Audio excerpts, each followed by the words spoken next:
Mesdames, Messieurs, bonjour et soyez les bienvenus sur nos ondes pour une émission spéciale et entrée à l'événement ce jeudi, à savoir l'IATF 2025, la foire interafricaine de commerce qu'abrite Alger. C'est la 4e édition, la plus importante des éditions de l'IATF 2025, un événement incontournable, économique, avec un fonds politique et stratégique, placé sous le slogan de passerelle vers de nouvelles opportunités. La participation des délégations représentant 140 pays et plus de 2000 entreprises africaines, près de 200 entreprises algériennes. Pour en parler justement avec nous dans les studios, Hassan Qassimi, spécialiste en migration et en sécurité. Monsieur Qassimi, bonjour. Bonjour. Avec nous également dans les studios, monsieur Toufiq Kil, président du cluster fruits et légumes. Bonjour monsieur. Bonjour. Merci à vous d'avoir accepté notre invitation. Également au téléphone avec nous depuis Tizi Ouzou, professeur Brahim Gandouzi, professeur des universités, économiste. On aura également tout au long de ces 3 heures d'émission Mohamed Achir, économiste, professeur à l'université de Tizi Ouzou. On recevra d'ailleurs à partir de 10 heures Mohamed Habib Mazouni de la diaspora. Il évoquera avec nous justement tout l'intérêt que portent les hautes autorités du pays pour la diaspora et sa participation effective pour le développement et la relance de l'économie algérienne. Messieurs, merci à vous d'avoir accepté notre invitation et pour planter le décor, comme on dit, pour vous permettre de prendre toute la dimension de cet événement, nous vous le disions, économique, avec un fond politique et stratégique. Des chiffres sont là justement et les chiffres sont très têtus. 35 000 visiteurs professionnels qui sont attendus à cet événement, avec justement la conclusion attendue d'accords commerciaux et d'investissements d'une valeur de 44 milliards de dollars. Un carrefour économique clé pour l'Afrique avec pour ambition d'atteindre les 44 milliards de dollars d'investissement, créer de nouveaux partenariats, s'appuyer sur l'expertise de pays avancés à l'image de l'Algérie, qui selon Safiatou Traoré de la Banque africaine a fait ses preuves sur la scène continentale. Nos attentes sont très grandes, on les a fixées en collaboration avec les pays hôtes et les autres organisateurs et nous sommes fixés un objectif de 44 milliards de dollars américains en termes d'opportunités de commerce et d'investissement. L'Algérie joue un rôle central. Déjà, je tiens à souligner que l'Algérie est un grand supporter de l'IATF. L'Algérie a participé à toutes les 3 éditions précédentes avec des prix de meilleurs stands et meilleurs pavillons à l'appui. Et l'Algérie qui de plus en plus affirme son rôle de leader politique et économique sur le continent. En 2025, les échanges intra-africains représentent 40% du commerce total, soit environ 280 milliards de dollars, un potentiel à renforcer selon Mourad Bouatou, président du cluster agrologistique, qui appelle les opérateurs économiques à s'impliquer davantage. La ZLECAf ne peut avoir de sens que si les opérateurs s'investissent et vont vers les marchés africains qui nous offrent des opportunités d'investissement. On peut valoriser les ressources naturelles en faisant des joint ventures avec nos partenaires africains et trouver des opportunités d'investissement, mais surtout toucher les institutions multilatérales de financement qui offrent des financements. Malheureusement, elles ne sont pas assez sollicitées alors que l'Algérie contribue au capital de ces institutions. Consolider le commerce intra-africain, c'est bâtir une synergie économique pour une croissance durable et intégrée. Voilà, c'était un travail signé Rim Boukadoum justement, qui nous a lancé sur les pistes qu'on devra justement explorer lors de ces 3 heures d'émission avec nos invités en présentiel bien entendu, mais également par téléphone. Je me tourne vers vous, monsieur Hassan Qassimi. On est en quête aujourd'hui d'une nouvelle échelle de valeur. Intégration africaine, donc par le biais des fluidités des échanges, leur facilitation, renforcer la coopération sud-sud. Vous avez bien fait de parler C'est une quête de souveraineté continentale. Vous avez bien fait de parler de la restauration d'une échelle de valeur en Afrique et particulièrement dans le commerce. Et pour un peu booster ce commerce intra-africain, il faut absolument revenir à la rigueur de la gouvernance et bien sûr à la mise en place d'un certain nombre de mécanismes, de dispositifs législatifs et réglementaires pour mettre à niveau tous les pays africains en mesure d'investir dans des conditions plus ou moins acceptables. Et là, vous devez savoir que cette manifestation, ce forum du commerce intra-africain, intervient dans une phase cruciale où des problématiques existentielles pour le devenir de l'Afrique se posent. Et là, il faudra absolument relever. Bien sûr, c'est une manifestation économique et commerciale, mais vous avez bien fait d'avoir dit qu'il y a bien sûr, derrière, il y a une volonté politique très forte, très importante, de mettre en œuvre l'agenda 2063 de l'Union africaine, et dans lequel il y a 7 grands principes, 7 grands objectifs, subdivisés bien sûr en plusieurs programmes qui touchent plusieurs secteurs. Donc la volonté politique de faire basculer l'Afrique d'un continent dans une situation en difficulté sur le plan économique et commercial vers un continent fort, résilient, prospère, en mesure de créer de la richesse, créer de la plus-value et bien sûr de réduire les nombreuses contraintes qui sont là et qui nous entravent et qui constituent des écueils très forts, très importants, en mesure d'empêcher cette marche, le progrès, vers bien sûr un continent moderne et bien sûr un continent qui soit influent sur le plan régional et sur le plan international. Monsieur Qassimi, on reviendra certainement durant les 3 heures d'émission sur les contraintes que vous avez évoquées, les défis et ce qu'il y a lieu justement de faire pour concrétiser, parce qu'il ne faut pas oublier que ce forum, cet événement économique, concourt également à donner un fonds concret à la zone de libre-échange africaine. Justement, pour en débattre, parce qu'il y a une réalité du terrain, les contraintes, les ambitions, bien entendu, par ricochet, nos capacités d'investissement. Pour en parler, quelqu'un qui est sur le terrain, à savoir Monsieur Toufiq Hatrif, qui est avec nous. Vous êtes président du cluster fruits et légumes, vous êtes sur le terrain, vous affrontez les obstacles, mais vous voyez également les grandes opportunités qu'offre ce grand continent qu'est l'Afrique.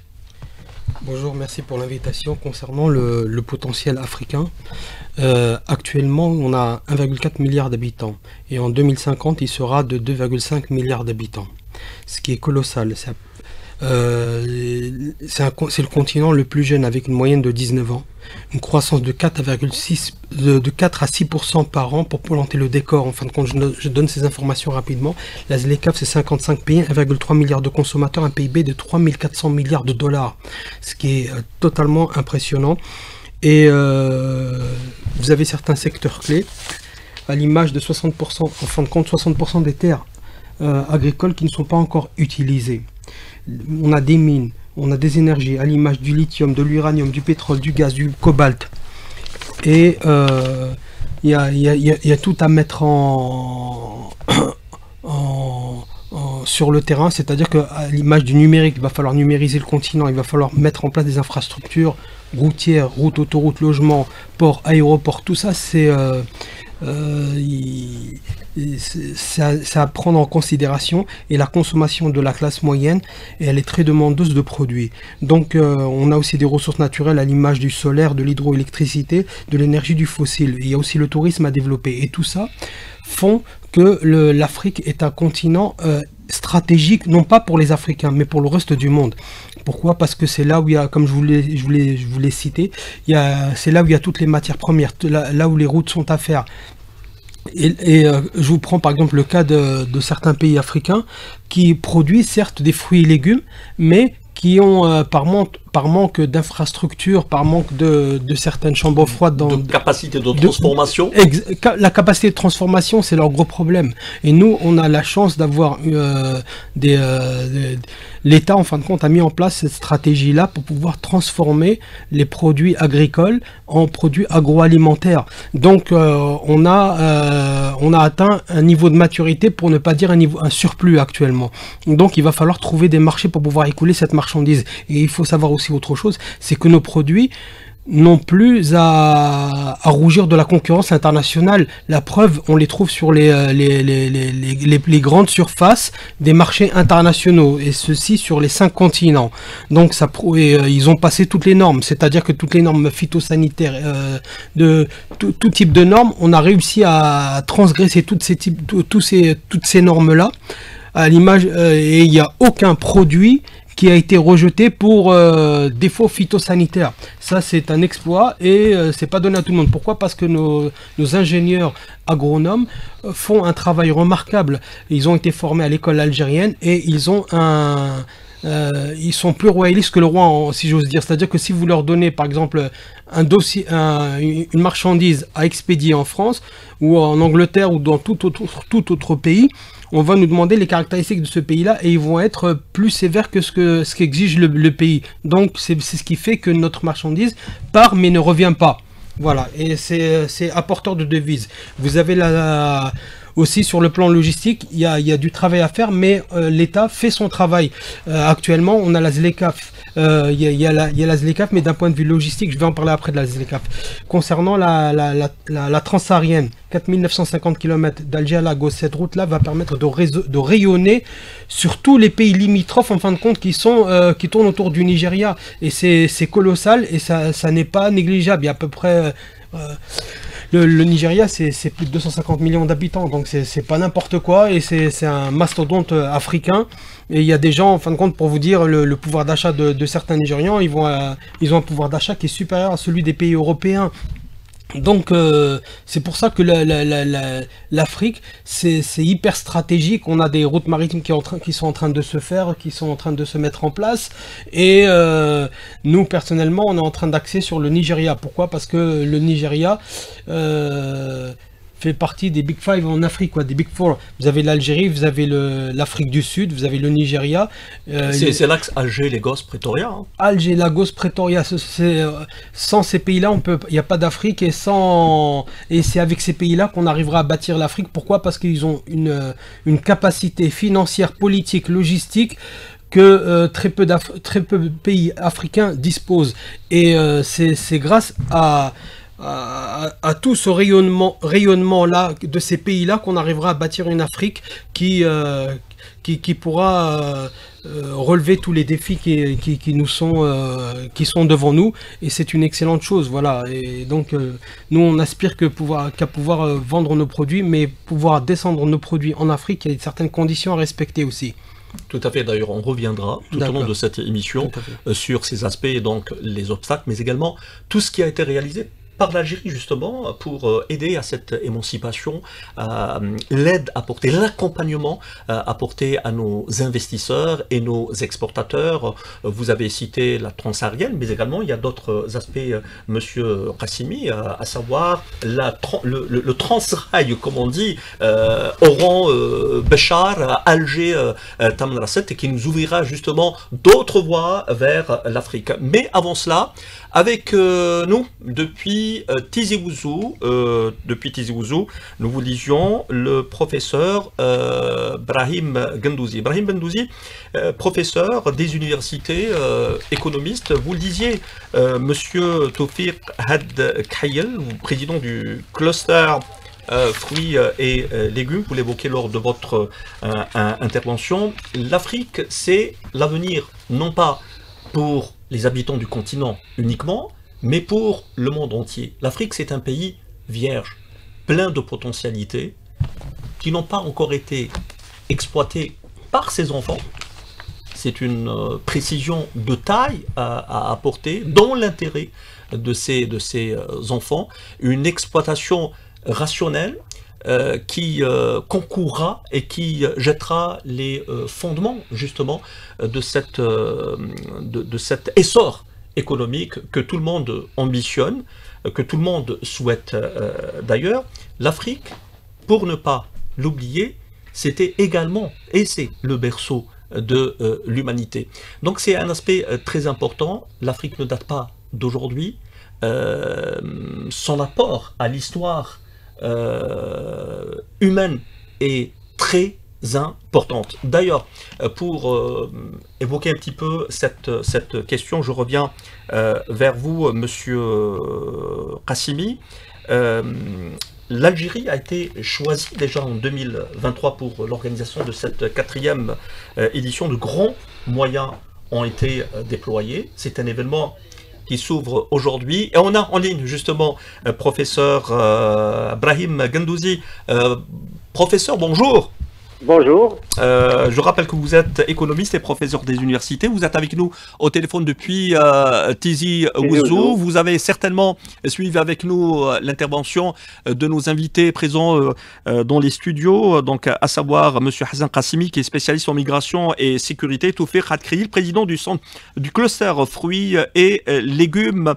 On est d'accord sur l'importance justement de l'Afrique, de son économie et de son apport à l'économie mondiale, et non pas uniquement à l'économie continentale. L'Afrique qui est également le berceau de l'humanité. Bien sûr, l'Afrique est un continent avec 55 pays,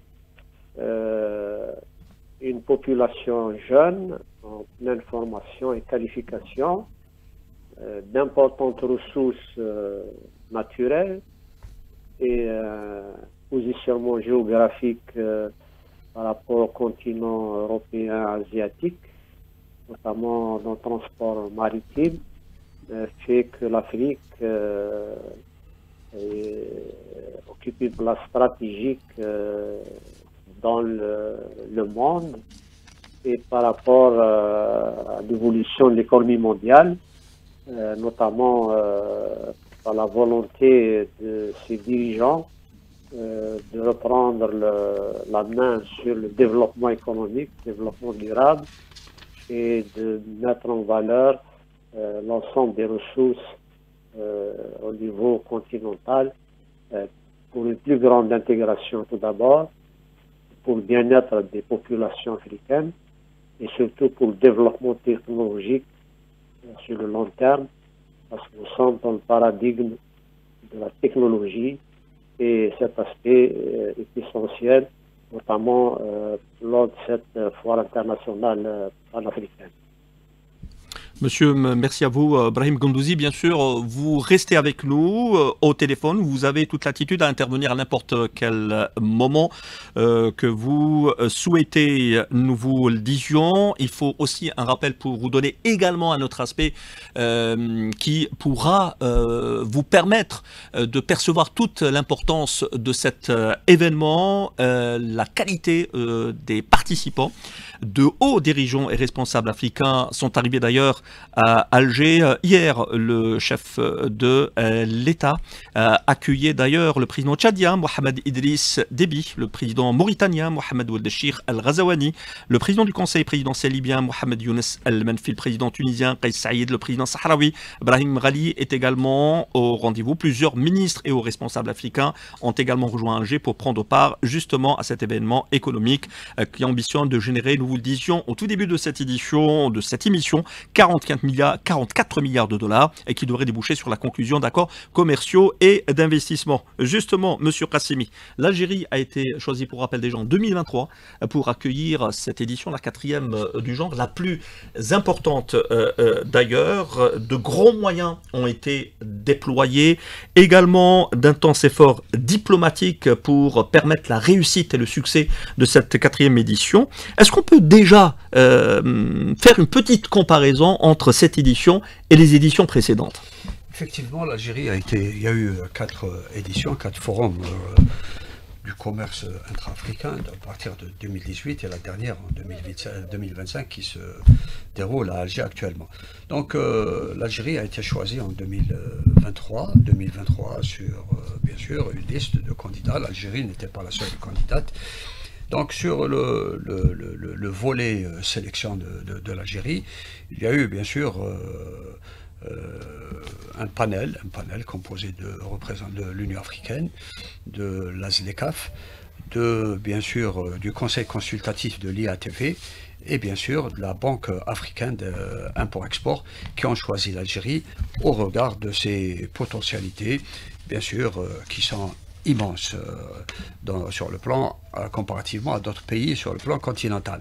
Donc l'Algérie, bien sûr, a fait la promotion, n'a pas été choisie comme ça. L'Algérie a fait valoir ses atouts, a fait valoir ses opportunités, et bien sûr, donner des gages concernant une bonne organisation de cette manifestation avec toutes les infrastructures que nous disposons. Maintenant, si on doit comparer 2018, le lancement en Égypte de la première édition, et celle qui se déroule actuellement à Alger en 2025, en 2018, on avait à peu près 1200 participants, entreprises qui ont participé. En 2025, nous sommes à pratiquement 2000 entreprises qui participent. Le volume des contrats et des marchés qui ont été conclus en 2018 tourne autour de 1,2 milliard. Actuellement,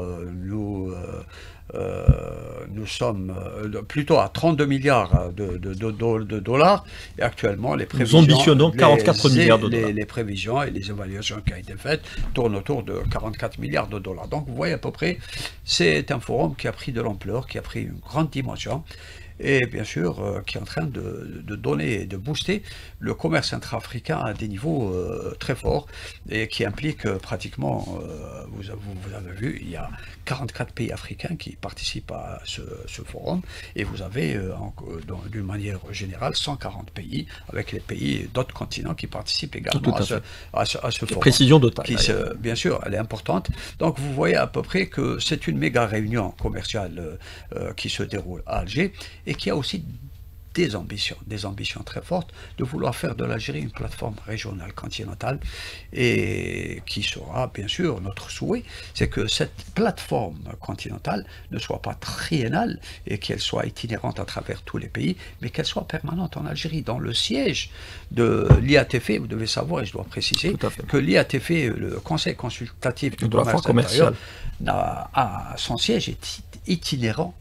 Ils n'ont pas de siège permanent. Donc là, on proposerait peut-être au pouvoir public de réfléchir à l'éventualité d'entrer en contact avec tous les acteurs politiques de l'Union africaine, la ZLECAf, l'IATF et la Banque africaine, pour que le siège de cette institution, parce qu'il faut l'institutionnaliser et lui donner bien sûr des structures et une organisation permanente, et d'installer son siège définitivement en Algérie. Donc vous voyez à peu près, les ambitions sont très fortes, et surtout que les anticipations à l'horizon dans les 5 années à venir, le commerce intra-africain qui est à peu près au niveau de 45 milliards de dollars, et c'est un chiffre qui est modeste entre nous. Quand on voit toutes les capacités des pays africains, ce chiffre doit être multiplié à des chiffres encore plus importants. Vous évoquez l'architecture du commerce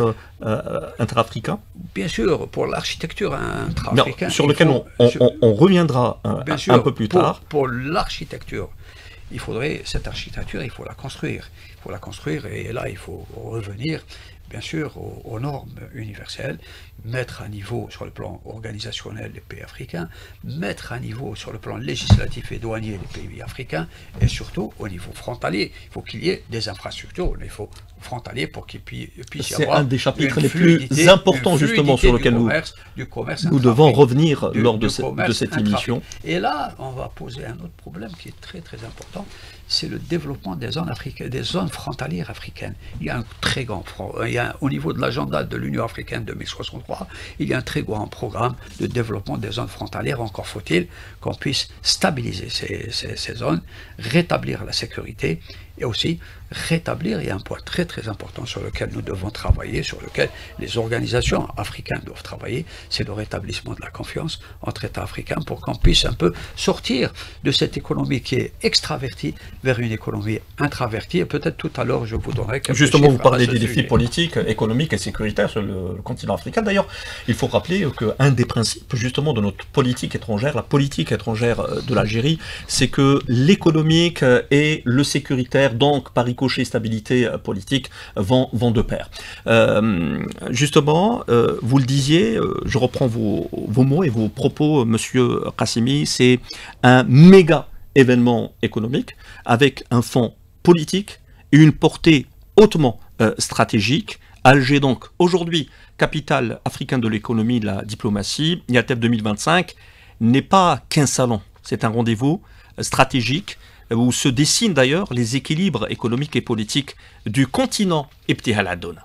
Accueillir ce rendez-vous continental, c'est affirmer une position de force sur l'échiquier africain, une occasion de déployer une diplomatie économique proactive, de renforcer les alliances stratégiques et de consolider le rôle de l'Algérie comme un acteur pivot dans l'intégration et la souveraineté économique du continent. Omar Berzouz, politologue. Disons que l'Algérie soit choisie parmi 54 pays africains pour abriter cet important événement n'est pas fortuit. Il témoigne d'abord des capacités logistiques de l'Algérie en matière d'organisation des événements d'envergure et du rôle de locomotive que peut jouer l'Algérie justement pour le développement et l'intégration économique du continent. L'Algérie mise énormément sur cet événement, escomptant en récolter des dividendes en termes économiques et diplomatiques. Cet événement offre notamment à l'Algérie l'occasion de valoriser ses capacités industrielles, agricoles et énergétiques, de démontrer l'innovation et la créativité de sa jeunesse, de se positionner comme hub du commerce et de l'investissement, de renforcer son leadership dans l'intégration africaine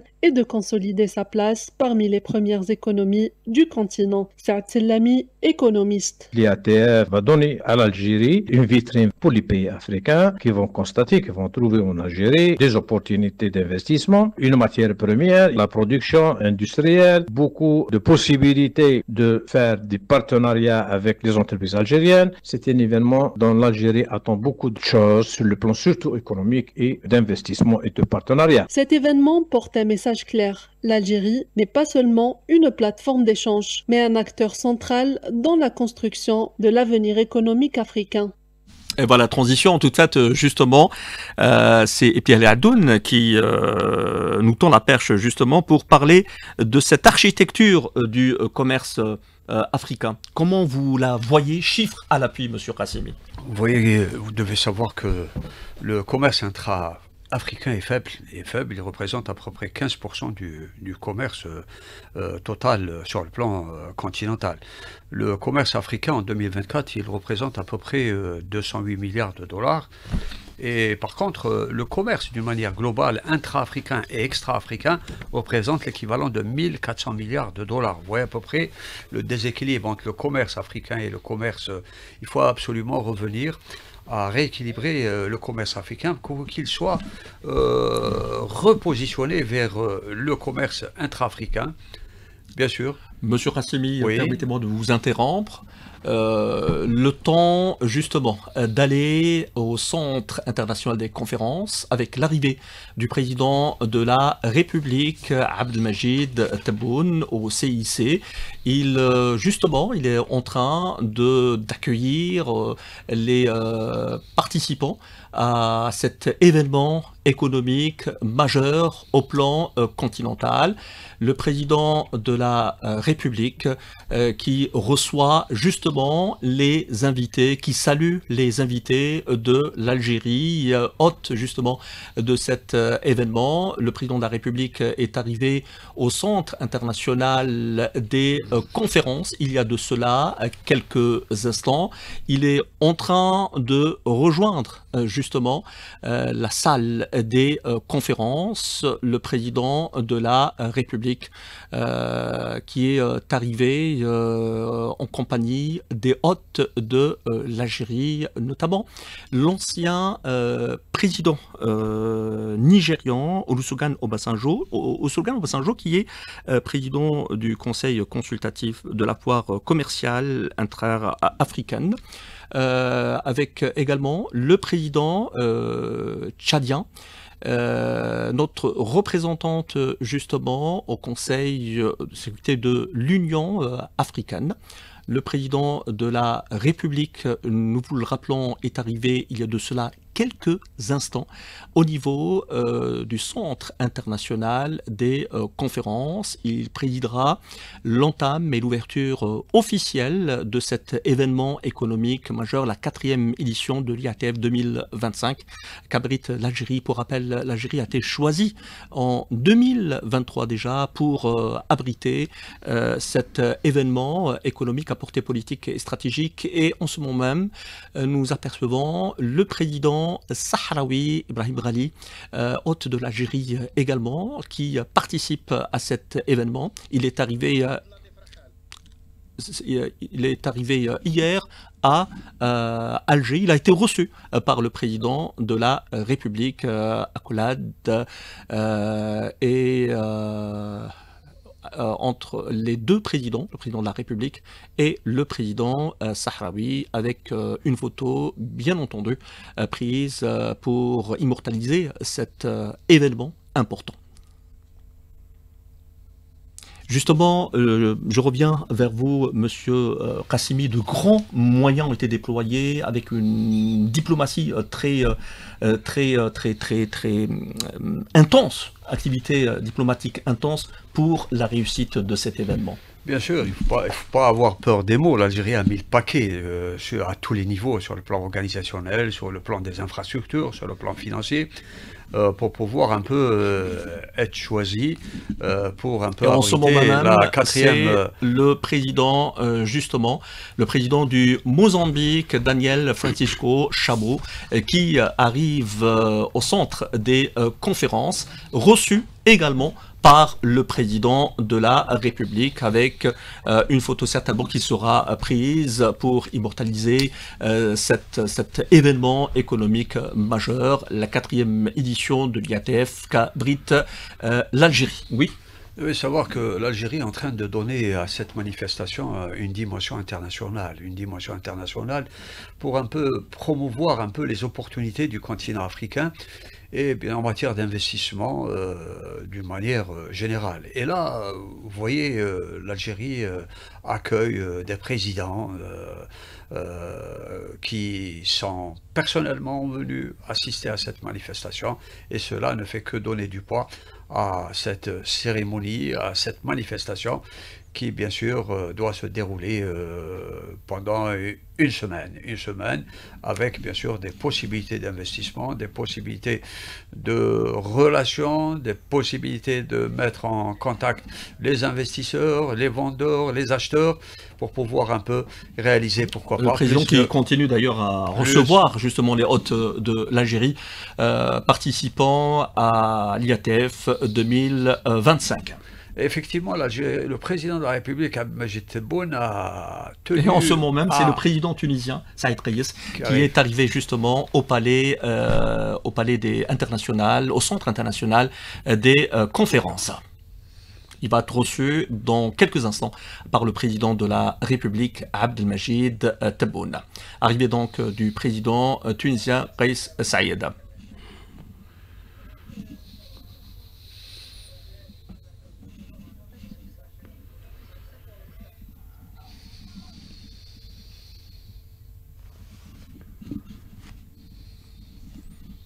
Accolade, poignée de main, et bien entendu c'est la photo qui immortalise cet événement économique d'importance. Avec un échange entre les deux présidents, le président de la République Abdelmajid Tebboune et le président tunisien Saïd Kais Saïd.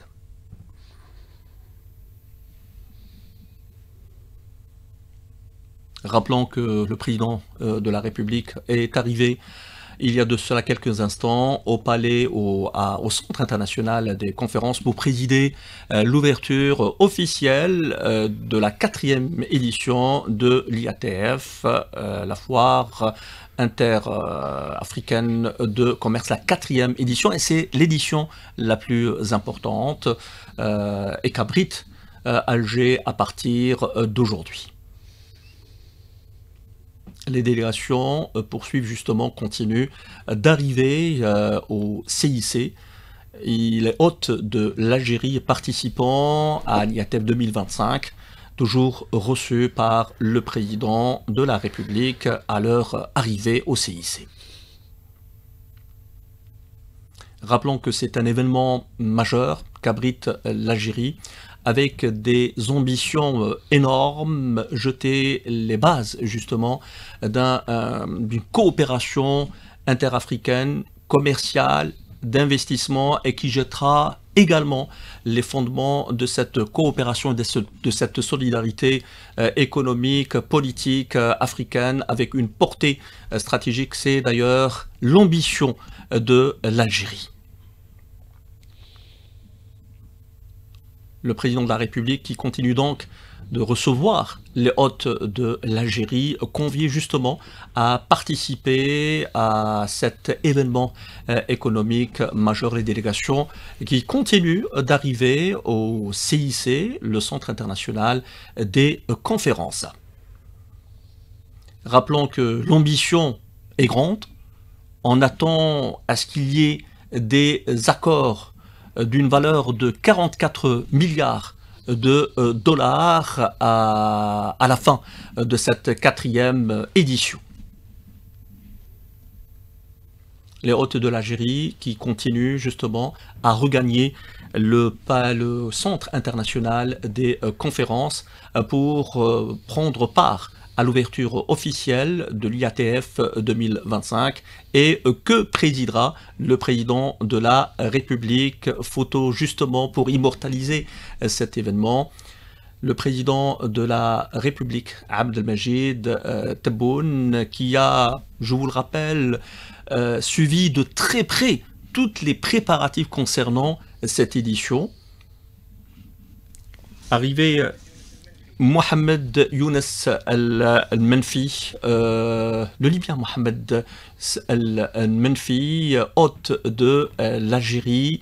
Il est arrivé il y a de cela quelques instants. Il est reçu en ce moment même par le président de la République. Photo justement pour immortaliser cet événement également. Échange entre le président de la République et l'hôte de l'Algérie. Large sourire également affiché et qui témoigne justement de toute cette solidarité que témoigne l'Algérie au pays frère, le peuple libyen.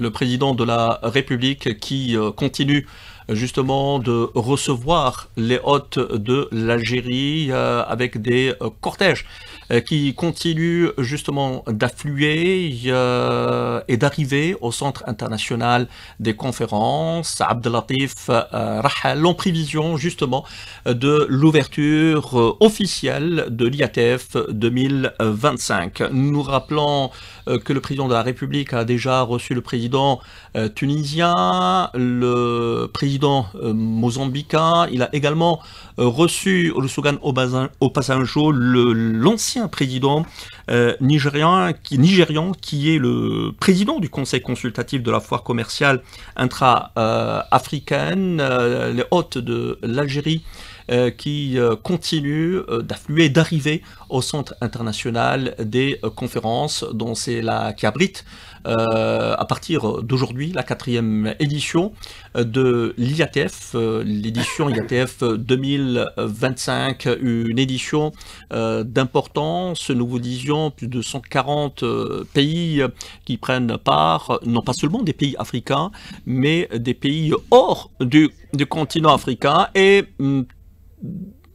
maintenant, c'est le président justement du Tchad, Déby, qui rejoint la grande salle.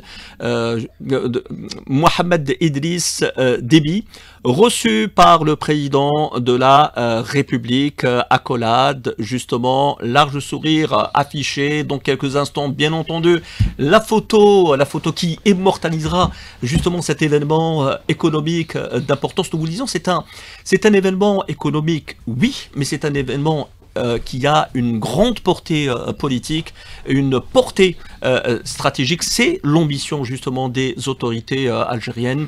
L'Afrique doit retrouver tout son potentiel, l'exploiter justement avec cet esprit de gagnant et non pas de gagnant perdant. C'est d'ailleurs un des préceptes fondateurs de la conception algérienne de ce que devraient être les relations internationales. Alors, quand on parle des relations entre pays frères, entre pays africains, toute l'essence justement de cette portée qui a déjà prouvé tout son essence, reconnue par tout le monde. D'ailleurs, rappelez-vous-en, la conception algérienne de ce que devrait la solution en Libye, même même s'il y a eu des détracteurs des années durant, mais aujourd'hui, on se rend compte et on l'avoue que c'est la solution efficace, la solution qui devrait passer par les enfants du pays elle-même, des solutions qui obéissent aux aspirations des peuples et non pas des solutions dictées de l'étranger. Voilà, c'est, nous disions, les drapeaux des pays africains qui flottent sur Alger, donc Alger, capitale africaine de l'économie et du commerce. 4e édition de l'IATF qui devra justement commencer. D'ailleurs, c'est le président de la République qui donnera le coup d'envoi officiel, l'amorce de cet événement économique d'importance à l'échelle africaine, la 4e édition, qui doit être la plus importante des éditions africaines.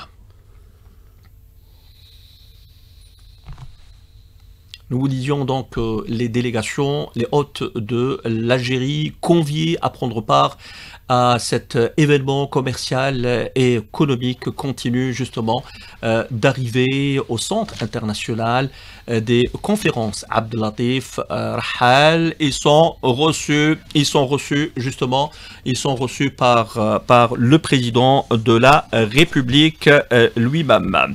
Je reviens à vous, les invités justement de cette émission.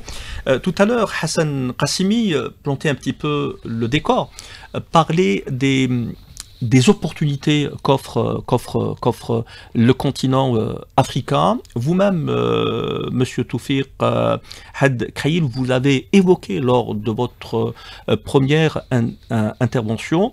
Je reviens sur l'aspect de cette architecture du commerce africain avec ses faiblesses et ses points forts. D'accord. Il faut, pour pouvoir parler en fin de compte du business en Afrique, il faut tout d'abord parler de diplomatie économique. Voilà, la diplomatie économique, on sent qu'elle a, c'est le credo du président de la République. En fin de compte, depuis que le président de la République, Monsieur le Président de la République est arrivé, on sent que son programme, et là, en fin de compte, son programme est principalement basé sur une diplomatie économique, c'est-à-dire que faire développer le business, quelles que soient c'est-à-dire franchir des portes fermées, ouvrir ces portes-là, et discuter et pouvoir faire avancer les choses. Et c'est en ça qu'on voit actuellement le résultat. Pourquoi? Parce que s'il n'y a pas de diplomatie de politique, s'il n'y a pas une volonté politique, on ne peut pas avancer. Ça, c'est un premier point. Le deuxième point... D'où d'ailleurs le redéploiement au niveau de nos représentations diplomatiques de par le monde. Exactement. La dimension économique a été consacrée. Exactement, exactement. C'est-à-dire que maintenant, au niveau des ambassades, vous avez un représentant de cette diplomatie-là. C'est-à-dire que lui, il va aller chercher, il va être à l'écoute des différents... interlocuteurs à l'étranger pour pouvoir rapporter des contrats à l'Algérie, pour pouvoir être à l'écoute et savoir quels sont les marchés, si tel pays par exemple a besoin de tel produit, après ça passe par le ministère des Affaires étrangères, après qui redescend l'information. Donc ça c'est tout un maillage qui ne peut pas se faire sans volonté politique. Ça c'est le premier point. Le deuxième point, pour pouvoir descendre en Afrique, il faut que certains pays s'entendent, c'est vrai, mais aussi il faut qu'il y ait des intérêts économiques, c'est-à-dire que ces intérêts-là, il faut qu'il y ait une offre et une demande, c'est la base du commerce. Et il faut aussi qu'il y ait un prix, parce que le prix détermine, même si vous n'aimez pas cette personne-là, si votre produit est moins cher que les autres et de meilleure qualité, ils viendront chez vous. Voilà. Et donc c'est en ça que qu'il faut travailler et quels qu'en soient les tenants, quels qu'en soient en fin de compte les tenants et les aboutissants, vous avez une réalité économique qui est là. C'est-à-dire que lorsque ramener un produit par exemple de Russie, ramener un produit de Chine ou ramener un produit d'une autre contrée va vous coûter forcément plus cher que de le faire descendre d'Algérie vers l'Afrique, vers les pays africains, le reste des pays africains, parce que l'Algérie fait partie aussi de l'Afrique. Donc il y a une contrainte de logistique qui va entrer en ligne de compte. Il y a tout un tas de paramètres. Il y a un paramètre qualité, il y a un paramètre relationnel aussi. Il faut savoir entrer dans ces pays-là. Il faut savoir entrer dans ces pays-là avec certaines conditions. C'est-à-dire que là, vous avez un proverbe en algérien qui vous dit que pour pouvoir rentrer dans un pays, c'est-à-dire pour pouvoir rentrer dans un pays, il vous faut les hommes de ce pays-là qui puissent vous accompagner. Parce que si je vous prends l'exemple, nous, on travaille sur le Nigeria. Le Nigeria... la Côte d'Ivoire, le Sénégal, ces pays-là, vous ne pouvez pas rentrer si vous ne connaissez pas la structure du pays et le maillage du pays. Voilà. Et en l'occurrence, vous avez, au niveau par exemple du Nigeria, vous avez les Libanais. La communauté libanaise, elle est très importante. La communauté libanaise, elle est très importante au niveau du Nigeria. Donc et eux ont les réseaux suffisants pour pouvoir, en fin de compte, pour pouvoir vous ouvrir des opportunités de business et pour pouvoir accéder en fin de compte aux différents marchés. Et donc nous, on essaye...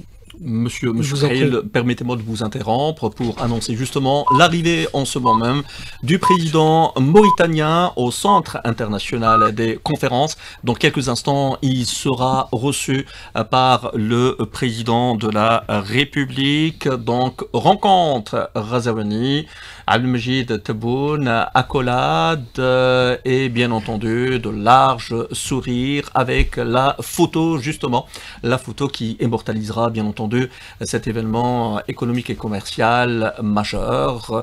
Les hôtes de l'Algérie ont été conviés à participer, prendre part à l'inauguration officielle, le coup d'envoi officiel de cet événement qui continue donc d'arriver.